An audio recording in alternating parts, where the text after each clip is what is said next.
Hello दोस्तों, I welcome you all to Rahul Sharma education. दोस्तों, लक्ष्मीकांत के सीरीज में अभी तक हमने 17 चैप्टर को कंप्लीट कर लिया है और आज हम 18वें चैप्टर पे हैं, जो कि प्रेसिडेंट का चैप्टर है। दोस्तों, अभी तक हमने कॉन्स्टिट्यूशन के अगर पार्ट्स की बात करें तो 4 पार्ट्स को कवर कर लिया है, जिसमें सबसे पहला था इंडिया एंड इट्स टेरिटरीज, दूसरा था आपका सिटीजनशिप, तीसरा फंडामेंटल राइट, चौथा डीपीएसपी। और अब हम देखते हैं जो पांचवा पार्ट है संविधान का, उसमें यूनियन गवर्नमेंट के बारे में बात है, उसमें आपके यूनियन एग्जीक्यूटिव की भी बात है, यूनियन लेजिस्लेचर की भी बात है, जुडिशरी की भी बात है। तो आज जब हम संविधान के पार्ट 5 में यूनियन एग्जीक्यूटिव को देखते हैं, तो उस यूनियन एग्जीक्यूटिव में हमें 5 लोग देखने को मिलते हैं। पहला होता है प्रेसिडेंट, दूसरा वाइस प्रेसिडेंट, तीसरा प्राइम मिनिस्टर, चौथा काउंसिल ऑफ मिनिस्टर्स और पांचवा अटॉर्नी जनरल। तो ये 5 मिलकर यूनियन एग्जीक्यूटिव का निर्माण करते हैं। तो आज इन्हीं पांचों में से जो एक सबसे इंपॉर्टेंट है, वो है प्रेसिडेंट। हम उसके बारे में जानेंगे। दोस्तों, इस प्रेसिडेंट चैप्टर को हम इन 7 सब हेडिंग्स में डिवाइड करके देखेंगे। सबसे पहले हम देखेंगे कि प्रेसिडेंट का इलेक्शन कैसे होता है, प्रेसिडेंट बनने के लिए क्या क्या क्वालिफिकेशंस है, प्रेसिडेंट को ओथ कौन दिलवाता है। फिर हम देखेंगे कि प्रेसिडेंट का टर्म, उसका इम्पीचमेंट कैसे होता है, प्रेसिडेंट किन किन कंडीशंस में अपने सीट को वेकेंट कर सकता है या उनका सीट वेकेंट हो सकता है। फिर हम देखेंगे कि हमारे देश में जो संविधान है, उस संविधान ने प्रेसिडेंट को कौन कौन से पावर दिए हैं, कौन कौन से फंक्शन दिए हैं। फिर हम देखेंगे कि प्रेसिडेंट के पास एक वीटो पावर होता है, वो क्या होता है, प्रेसिडेंट के पास जो ऑर्डिनेंस मेकिंग पावर है वो क्या है, और लास्ट में हम देखेंगे कि प्रेसिडेंट का कॉन्स्टिट्यूशन पोजीशन क्या है with respect to other executive members, जिसमें अभी हमने देखा ना, प्राइम मिनिस्टर है, काउंसिल ऑफ मिनिस्टर है, वाइस प्रेसिडेंट है, अटॉर्नी जनरल है। तो ये 5 मिलकर जो एग्जीक्यूटिव का निर्माण करते हैं, तो उसमें प्रेसिडेंट का कॉन्स्टिट्यूशन पोजीशन क्या है, ये हम देखेंगे। तो चलिए दोस्तों, हम अपने इस चैप्टर को शुरू करते हैं। और इस चैप्टर को शुरू करने से पहले, ये आपको अपने स्क्रीन पे जो दिख रहा है, ये सारे अभी तक भारत के जो भी राष्ट्रपति हुए हैं उनकी तस्वीर है। अभी वर्तमान में द्रौपदी मुर्मू जी हमारे देश की राष्ट्रपति हैं। इसके अलावा ये जो आप पिक्चर्स देख रहे हैं, ये सारे हमारे देश के राष्ट्रपति का चित्र है। तो दोस्तों, मैं इस वीडियो के कंटेंट पे जो जाऊं, इससे पहले मैं आप सबको याद दिला दूं कि अगर आपको मेरे वीडियोस पसंद आ रही हो तो प्लीज़ मेरे वीडियोस को लाइक करें, मेरे चैनल को सब्सक्राइब करें और इस वीडियो को जितने ज़्यादा से ज़्यादा लोग हो सकते हैं उन तक शेयर करने का प्रयास करें। ये मेरे लिए बहुत ही ज़्यादा हेल्पफुल होगा। और इससे क्या होता है कि फिर मेरी भी वो इच्छा बनी रहती है कि मैं बहुत ज़्यादा अच्छे इंथुजियाज्म के साथ सारे वीडियोस को अपलोड करूं। क्योंकि दोस्तों, जितना कॉम्प्रिहेंसिवली मैंने लक्ष्मीकांत को डील किया है अपने इस सीरीज में, आपको शायद ही कोई ऐसा दूसरा वीडियो मिलेगा जिसमें कि लक्ष्मीकांत को इतने कॉम्प्रिहेंसिव तरीके से डील किया गया होगा। तो चलिए दोस्तों, हम भारत के प्रेसिडेंट के बारे में देखते हैं। दोस्तों, भारत का जो राष्ट्रपति होता है वो हमारे देश का प्रमुख होता है, हेड ऑफ द स्टेट होता है, जैसा कि हमने पार्लियामेंट्री सिस्टम में भी देखा था। दोस्तों, भारत का प्रेसिडेंट भारत का पहला सिटीजन होता है और ये हमारे देश की एकता, यानी इंटेग्रिटी, ये हमारे देश की अखंडता, ये हमारे देश की सुदृढ़ता, इन सब का प्रतीक होता है। तो इसलिए राष्ट्रपति एक ऐसा पोजीशन होल्ड करता है जो कि हमारे देश में सबसे पहला है। तो आज इस राष्ट्रपति के बारे में हम सबसे पहले ये देखेंगे कि राष्ट्रपति का इलेक्शन होता कैसे है। दोस्तों, राष्ट्रपति का इलेक्शन जनता डायरेक्टली नहीं करती। राष्ट्रपति का जो इलेक्शन होता है वो इनडायरेक्ट इलेक्शन के माध्यम से होता है। और राष्ट्रपति के इलेक्शन में कुछ गिने चुने लोग ही भाग लेते हैं, जिनको मिला के कॉलेज बनता है, उनको हम इलेक्टोरल कॉलेज कहते हैं। तो राष्ट्रपति को इलेक्ट करने वाले इलेक्टोरल कॉलेज में कौन कौन से लोग होते हैं, आइए एक बार हम उन पर नजर डालते हैं। दोस्तों, इस इलेक्टोरल कॉलेज में पार्लियामेंट के दोनों हाउसेस के इलेक्टेड मेंबर्स होते हैं, यानी लोकसभा और राज्यसभा, इन दोनों में जितने भी इलेक्टेड मेंबर्स हैं वो सब प्रेसिडेंट के इलेक्शन में पार्टिसिपेट करेंगे। फिर स्टेट लेजिस्लेटिव असेंबली के इलेक्टेड मेंबर्स, यानी जितने भी स्टेट में लेजिस्लेटिव असेंबलीज हैं, उन सब में जितने इलेक्टेड मेंबर्स हैं वो सब प्रेसिडेंट के इलेक्शन में पार्टिसिपेट करते हैं।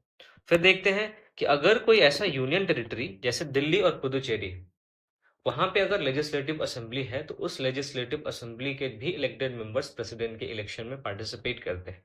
तो ये 3 तरह के ऐसे लोग हैं जो प्रेसिडेंट के इलेक्शन में पार्टिसिपेट करते हैं। तो अब सवाल ये उठता है कि फिर कौन पार्टिसिपेट नहीं करता। ये 3 लोग तो करते हैं, तो कौन नहीं करता, तो आइए देखते हैं। जो भी पार्लियामेंट के नॉमिनेटेड मेंबर्स हैं, अब पहले लोकसभा और राज्यसभा,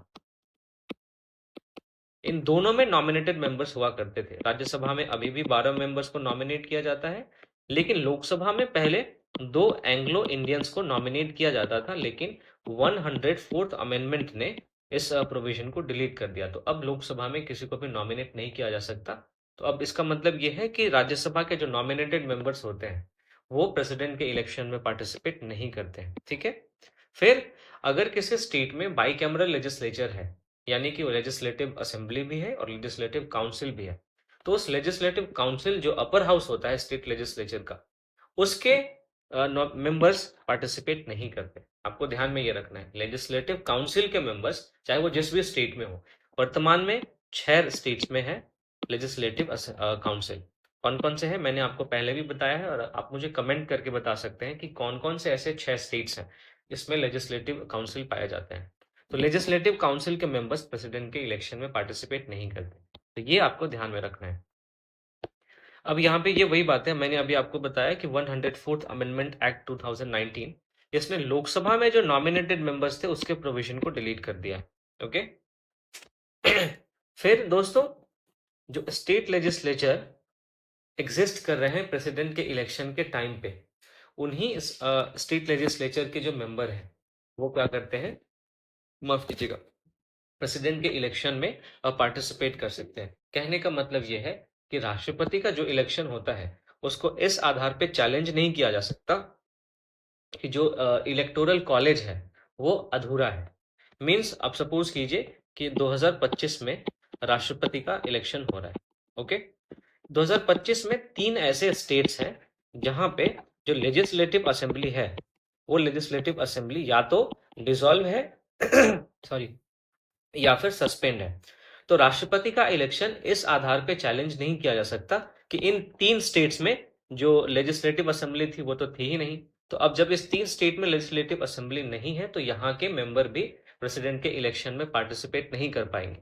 तो इस बेस पे राष्ट्रपति के इलेक्शन को चैलेंज नहीं किया जा सकता। तो यहाँ पे मैंने वही समझाने की कोशिश की है कि राष्ट्रपति के इलेक्शन के टाइम पे जो भी स्टेट लेजिस्लेचर एग्जिस्ट करते हैं, इससे फर्क नहीं पड़ता कि अगर किसी स्टेट में लेजिस्लेटिव जो असेंबली है वो अभी डिसॉल्व है या सस्पेंड है, उस टाइम पे जितने भी स्टेट लेजिस्लेचर में लेजिस्लेचर एग्जिस्ट कर रहे हैं, केवल उन्हीं के मेंबर प्रेसिडेंट के इलेक्शन में वोट कर सकते हैं। मैं ये समझाने की कोशिश कर रहा हूँ।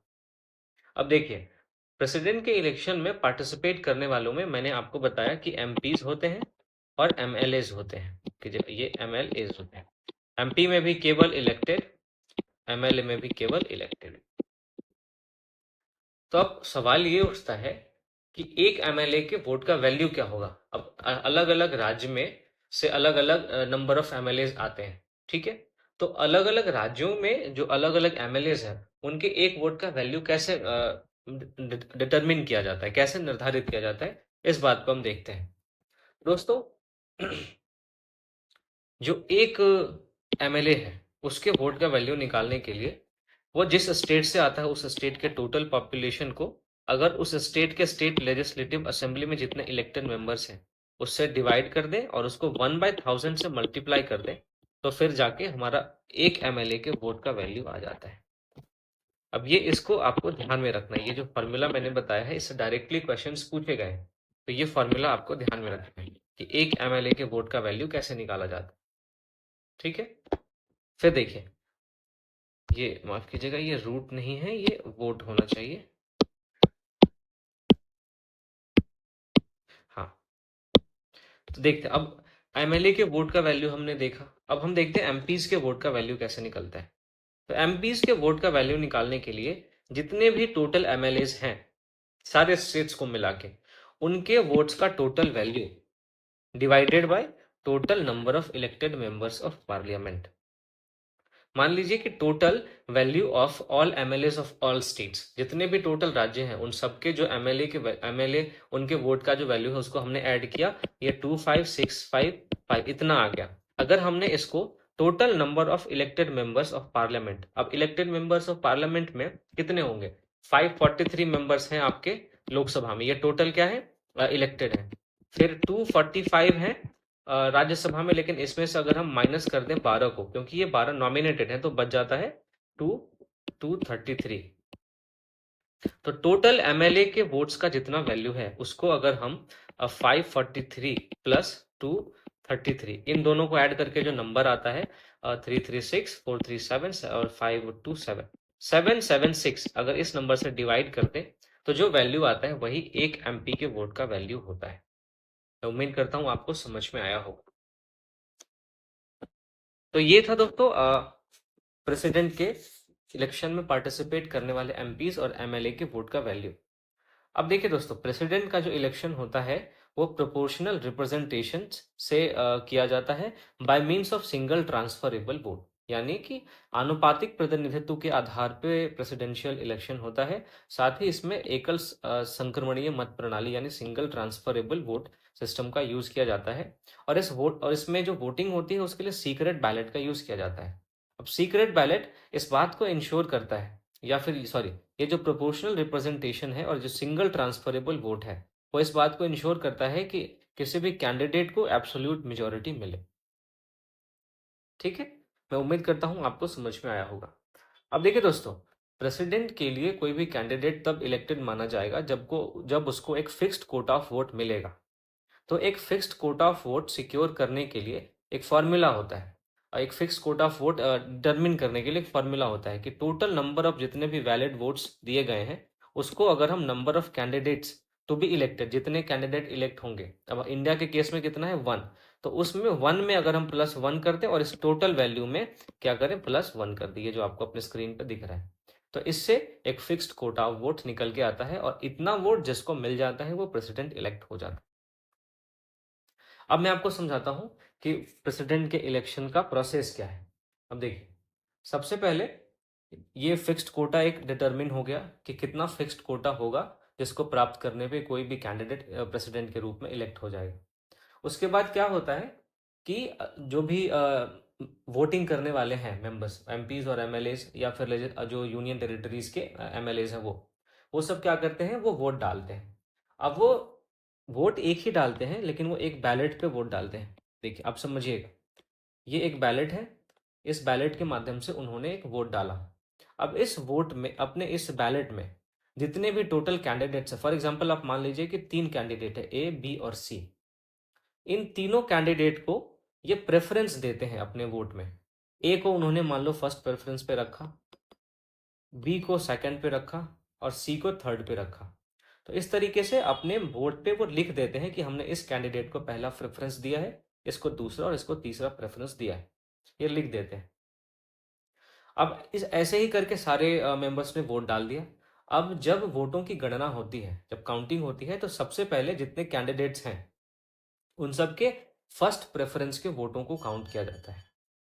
ठीक, अगर इस फर्स्ट प्रेफरेंस के वोटों को काउंट करने पे जो फिक्स्ड कोटा पहले डिसाइड हुआ था, अगर इतना फिक्स्ड कोटा किसी भी कैंडिडेट को आ जाता है तो वो एक प्रेसिडेंट के रूप में इलेक्ट हो जाता है। ठीक है, लेकिन अगर पहले स्टेज में ये फिक्स्ड कोटा किसी भी कैंडिडेट को नहीं मिला तो उसके बाद का प्रोसेस थोड़ा कॉम्प्लेक्स, आप समझिएगा। अब मान लीजिए पहले स्टेज में किसी भी कैंडिडेट को ये फिक्स्ड कोटा ऑफ वोट नहीं मिला, तो अब जब सेकंड स्टेज में वोटों की काउंटिंग होती है तो कैसे होती है। अब इन तीनों में से सी को सबसे कम वोट मिले हैं, ठीक है, तो क्या किया जाएगा, सी का जो वोट है, इस सी के वोट को रद्द कर दिया जाएगा और सी का जो सेकंड प्रेफरेंस का वोट है, ठीक है, सेकंड प्रेफरेंस के जितने भी वोट सी को मिले हैं, इस सी के सेकंड प्रेफरेंस के वोट को बी और ए के फर्स्ट प्रेफरेंस के वोट में ऐड कर दिया जाएगा। ध्यान से सुनिएगा, जिसको सबसे कम वोट मिला है उसके वोट को रद्द कर दिया जाएगा और उस कैंडिडेट के जितने सेकंड प्रेफरेंस के वोट है उस सेकंड प्रेफरेंस के वोट को बाकी जितने भी कैंडिडेट्स हैं उनके फर्स्ट प्रेफरेंस के वोट में ऐड कर दिया जाएगा। अगर इसके बाद भी किसी को फिक्स्ड कोटा ऑफ वोट नहीं मिलता है तो फिर एक और स्टेज आएगा, उसमें फिर जिसको सबसे कम वोट मिलेगा उसके वोट को रद्द कर दिया जाएगा और उसके फर्स्ट प्रेफरेंस के वोट को फिर दूसरे बाकी कैंडिडेट्स में वो कर दिया जाएगा। ठीक है, तो इस तरीके से ये प्रोसेस तब तक चलता रहता है जब तक कि कोई भी कैंडिडेट इलेक्टेड डिक्लेयर नहीं हो जाता और उसको फिक्स्ड कोटा ऑफ वोट नहीं मिल जाता। ठीक है, तो यहाँ पे इस तरीके से ये प्रोसेस काम करता है। मैं जानता हूँ ये थोड़ा कॉम्प्लेक्स है, तो आपको इतना समझाने, इतना पूरा इसका प्रोसेस समझने की जरूरत नहीं है। मैंने आपको जितना समझाया, अगर आपने इतना भी समझ लिया तो आपके लिए काफी है। बस आपको ध्यान में क्या रखना है कि प्रेसिडेंट के इलेक्शन में जो इलेक्टोरल कॉलेज होता है उसके मेंबर्स कौन कौन से होते हैं, कौन कौन ऐसे लोग हैं जो प्रेसिडेंट के इलेक्शन में पार्टिसिपेट नहीं करते हैं, फिर फिक्स्ड कोटा ऑफ वोट का जो फार्मूला होता है वो क्या होता है, ये आपको ध्यान में रखना है। ठीक है। और फिर प्रेसिडेंट के इलेक्शन जो होता है वो प्रोपोर्शनल रिप्रेजेंटेशन से होता है और सिंगल ट्रांसफरेबल वोट सिस्टम से होता है, तो ये आपको ध्यान में रखना है। अब दोस्तों आगे बढ़ते हैं। अब मान लीजिए किसी भी प्रेसिडेंट का इलेक्शन में कोई डिस्प्यूट उभर के आ गया, होता है इतना बड़ा देश है, किसी ना किसी को आपत्ति हो सकती है, किसी दूसरे प्रेसिडेंट के कैंडिडेट ने ही प्रेसिडेंट के इलेक्शन पे सवाल खड़ा कर दिया। तो प्रेसिडेंट के इलेक्शन से रिलेटेड जितने भी डाउट्स और डिस्प्यूट्स हैं उन सबको उन सब पे डिसीजन देने का काम हमारे सुप्रीम कोर्ट का है, ये आपको ध्यान में रखना है। और सुप्रीम कोर्ट ने जो एक बार जो डिसीजन दे दिया वो डिसीजन फाइनल होगा, इसके अलावा इसके बाद कोई भी आप कुछ नहीं कर सकता, तो ये आपको ध्यान में रखना है। अब दोस्तों अभी हमने देखा कि प्रेसिडेंट के इलेक्शन में हमने इनडायरेक्ट इलेक्शन को अपनाया है। हमने जनता द्वारा डायरेक्ट चुने जाने का जो प्रोसेस है उसको अवॉइड किया है। तो आखिर हमने ऐसा किया क्यों? देखिए दोस्तों, इसके दो कारण। सबसे पहला कि हमारे देश में पार्लियामेंट्री सिस्टम है। पार्लियामेंट्री सिस्टम में दो तरह के हेड होते हैं। एक होता है डी जूरे हेड, एक होता है डी फैक्टो हेड। यानी जो डी जूरे हेड होता है ये नाम मात्र का होता है, और जो डी फैक्टो हेड होता है वो वास्तव में इसके पास पावर होता है। तो हमारे यहाँ पे जो प्रेसिडेंट है वो डी जूरे हेड है, वो नाम मात्र का हमारे देश का प्रधान है। तो अगर पार्लियामेंट्री सिस्टम हमने अपनाया और प्रेसिडेंट को डायरेक्ट इलेक्शन से हम चुनते और डायरेक्ट इलेक्शन के बाद इसको अगर नाम मात्र का प्रधान बना के रखते, तो क्या ये हारमोनी में होता? कोई भी आदमी, कोई भी व्यक्ति जब डायरेक्ट इलेक्शन से चुन के आता है तो उसके ऊपर बहुत सारी जिम्मेदारियां होती है और उससे ये उम्मीद की जाती है कि वो अपने विवेक के अनुसार काम करेगा। तो अगर हमने प्रेसिडेंट को डायरेक्ट इलेक्शन से चुना होता और उसको कुछ भी शक्तियां नहीं देते, क्योंकि प्रेसिडेंट तो काम करता है काउंसिल ऑफ मिनिस्टर्स के एडवाइस पे, तो अगर हम उनको वास्तविक शक्तियां नहीं देते तो ये बहुत ही एक मिसमैच हो जाता। ये हमारे प्रेसिडेंशियल सिस्टम के साथ इसीलिए हार्मनी में है क्योंकि हमारे यहाँ प्रेसिडेंट का इलेक्शन इनडायरेक्ट होता है और वो नाम मात्र का प्रधान है। तो नाम मात्र के प्रधान के लिए अगर डायरेक्टली लोगों के द्वारा चुना जाए ये जरूरी नहीं है और ये तर्कसंगत भी नहीं है, इसलिए हमारे पार्लियामेंट्री सिस्टम के अकॉर्डिंग इनडायरेक्ट इलेक्शन था, हमने प्रेसिडेंट के लिए इनडायरेक्ट इलेक्शन को चुना। क्यों? क्योंकि प्रेसिडेंट हमारे देश में एक नॉमिनल हेड होता है, डिजूरे हेड होता है। और दूसरा कारण कि हमने इनडायरेक्ट इलेक्शन को अपनाया वो ये है कि डायरेक्ट इलेक्शन बहुत ज्यादा कॉस्टली होता है और ये टाइम कंज्यूमिंग भी होता है बहुत ज्यादा। अब प्रेसिडेंट के इलेक्शन में आप देखेंगे कि कुछ गिने चुने लोग भाग लेते हैं, थोड़े टाइम में इलेक्शन होता है और थोड़े टाइम बाद इसका रिजल्ट भी आ जाता है। तो ये ज़्यादा आसान है। इस आसानी की वजह से भी हमने क्या किया, इनडायरेक्ट इलेक्शन को प्रेसिडेंट के लिए चुना। तो ये दो रीजंस थे। उम्मीद करता हूँ आपको समझ में आया होगा। अब दोस्तों, जब संविधान बन रहा था तो संविधान बनने के दौरान हमारी जो संविधान सभा थी जिसने संविधान को बनाया, उसमें प्रेसिडेंट के इलेक्शन से रिलेटेड बहुत सारे डिबेट्स हुए कि प्रेसिडेंट के इलेक्शन में कौन सा प्रोसेस हमें यूज करना चाहिए, जो इलेक्शन है वो डायरेक्ट होना चाहिए या इनडायरेक्ट होना चाहिए, है ना। बहुत सारे ऐसे डिबेट्स चले हैं। तो सबसे पहला डिबेट जो चला था ये कि president should be directly elected, जो प्रेसिडेंट है उसको डायरेक्टली इलेक्ट किया जाना चाहिए। अब देखिए, अगर प्रेसिडेंट को डायरेक्ट इलेक्ट किया जाता तो अभी मैंने आपको बताया कि ये पार्लियामेंट्री सिस्टम के अगेंस्ट होता, क्योंकि पार्लियामेंट्री सिस्टम में प्रेसिडेंट होता है नॉमिनल हेड, और नॉमिनल हेड को अगर हम डायरेक्टली इलेक्ट करें और उनको कोई भी पावर नहीं दे तो ये मिसमैच होता। इसलिए हमने प्रेसिडेंट को डायरेक्टली इलेक्ट करने की बजाय इनडायरेक्ट इलेक्शन का डिसीजन लिया, और इस बात पे जो डिबेट हुआ तो इनडायरेक्ट इलेक्शन के पक्ष में लोगों ने मत दिया। फिर एक और डिबेट ये था कि जो प्रेसिडेंट है उसका इलेक्शन, जो पार्लियामेंट के दो हाउसेज हैं, लोकसभा और राज्यसभा, केवल उन्हीं के मेंबर से होने चाहिए, इसमें स्टेट लेजिस्लेटिव की असेंबली का रोल नहीं होना चाहिए। तो अब ये भी गलत है दोस्तों।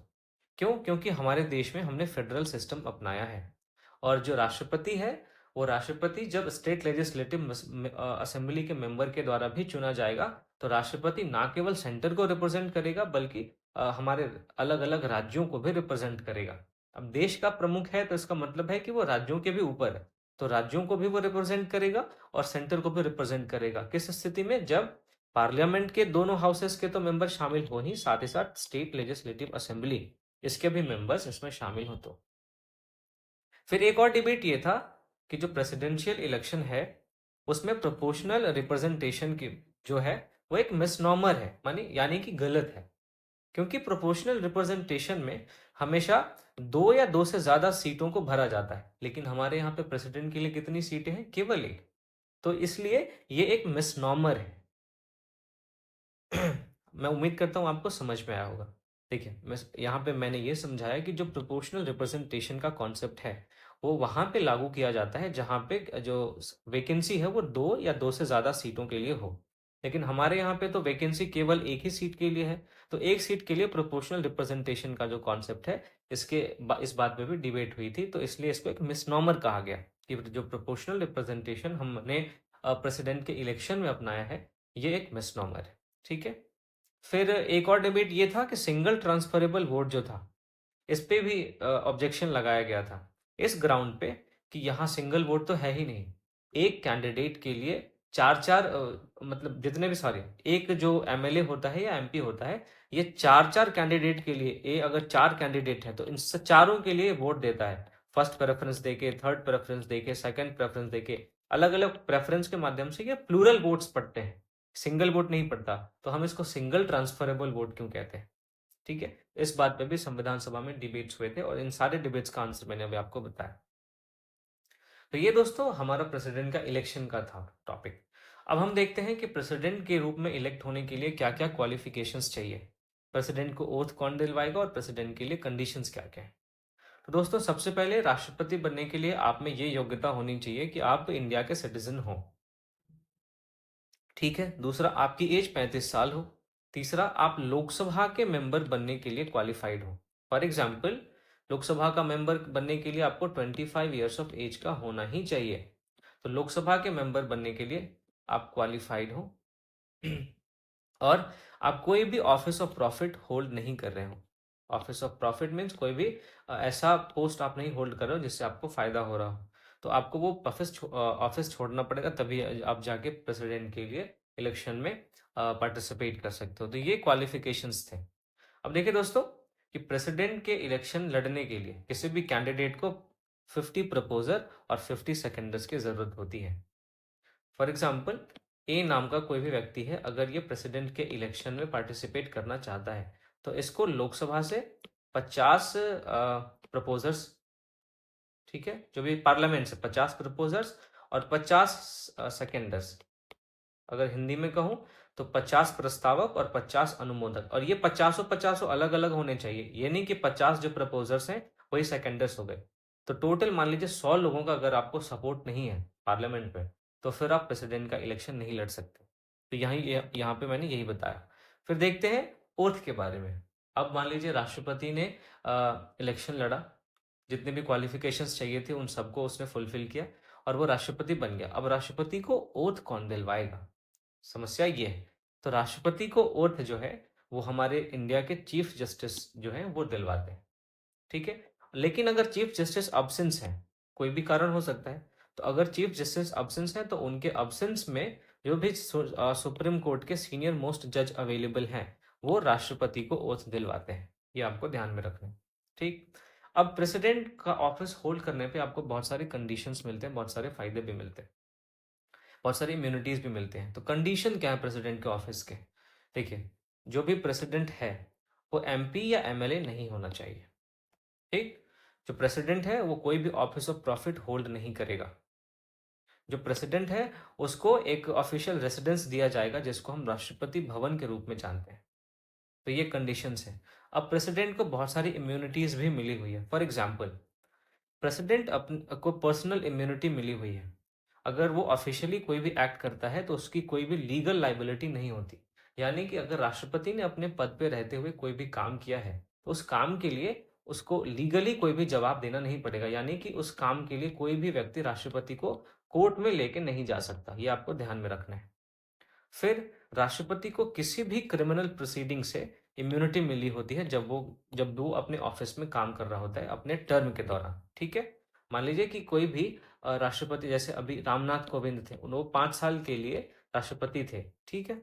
इस 5 साल के दौरान रामनाथ कोविंद पे कोई भी क्रिमिनल प्रोसीडिंग नहीं चलाई जा सकती। आपको ये ध्यान में रखना है। ठीक है। फिर देखते हैं, राष्ट्रपति को उनके टर्म के दौरान इम्प्रिजनमेंट या अरेस्ट नहीं किया जा सकता।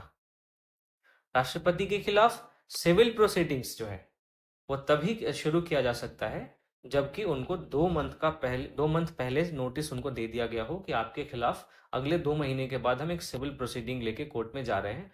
और ये भी आपको ध्यान में रखना है, ये उनके पर्सनल एक्ट के बारे में हो, ये आपको ध्यान में रखना है। किसी राष्ट्रपति के पर्सनल एक्ट के लिए उन पर सिविल प्रोसीडिंग्स चलाई जा सकती है। राष्ट्रपति के